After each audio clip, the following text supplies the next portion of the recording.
2017 was a rough year, and there were plenty of movies that came out that didn't help.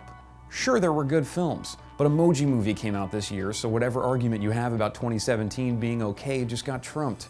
Before we get into the bottom 10 films from Metacritic.com, you should subscribe to Universe for more on the best and worst of your favorite things. Now, there are spoilers up ahead, sure, but if you're planning on watching any of these movies, you should get into a hobby. Rings was an expansion by the Horror Ring franchise into the age of the internet. You can now die by reading your spam email. Samara, the angry girl from The Well who kills people 7 days after they watch her art house indie film, is running amok, unconstrained by her initial VHS prison. Here's the best part of the movie. Best worst review for Rings goes to Peter Travers of Rolling Stone. If crap movies carried penalties for inflicting torture on audiences, then Rings would merit a death sentence. Underworld Blood Wars should have been called Underworld 5, We Are Beating It to Undeath. The plot is that Kate Beckinsale's character is tired of the plot. I'm finished with this war. Well, it's not finished with you. If you liked Underworld 1 through 4, this film is more of the same. The same plot, the same CG-fueled vampire versus lichen fisticuffs, and the same Kate Beckinsale butt shots while she seems incredibly comfortable in those vinyl pants. And who wouldn't be comfortable in those pants? I'm wearing them right now. Best worst review again goes to Peter Travers. Like the 4 franchise fillers that preceded it, Underworld Blood Wars is undoubtedly impervious to bad reviews. What it needs is a stake through the heart. The Snowman was half British crime thriller, half trash-flavored slushy. A crazy dude is chopping off women's heads and making snowmen out of them to save on his carrot budget. Most critics said the film didn't make sense, and the director didn't disagree, stating that they missed 15% of the film during principal photography, leading to major narrative issues. By the way, The Snowman is about cold case files.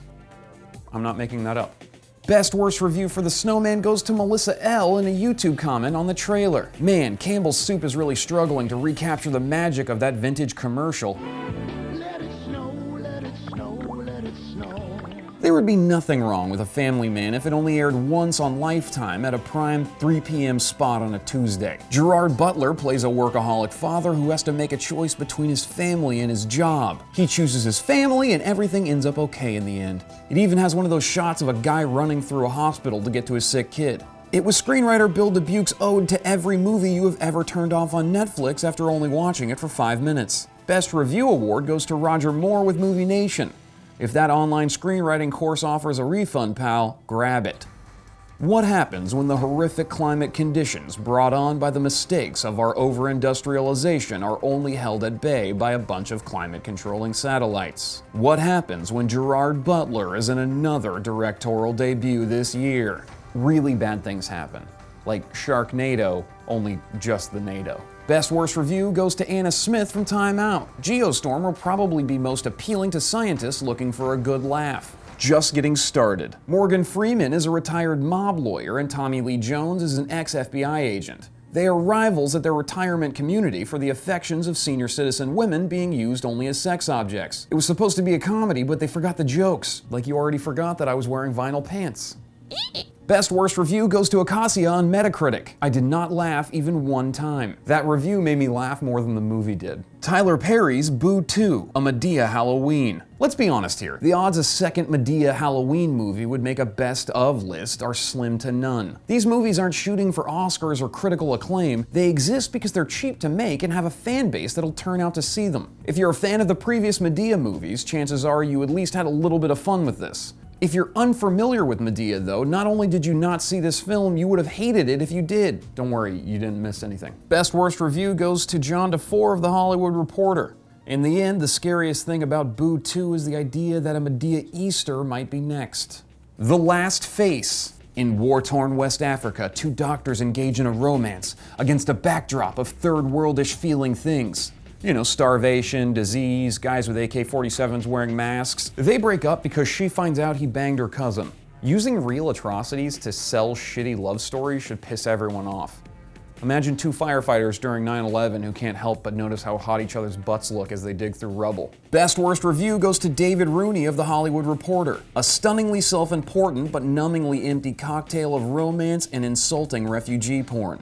2 impossibly gorgeous women who are at low points in their lives go to ridiculous lengths to have sex with a dude they barely know.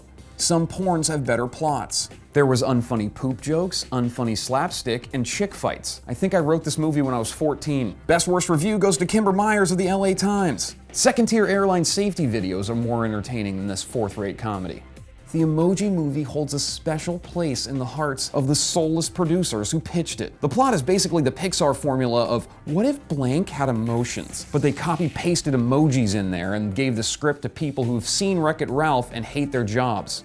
Best worst review for the Emoji Movie goes to Peter Subzinski. It makes that movie based on the Angry Birds app seem like a pure artistic statement by comparison. Guys, I'm sorry for being mean. I was just having fun. Please subscribe to Universe, add me on Twitter at Buddy Hutton. You can send me some poop emojis. I love those. Thank you so much for watching. I love you.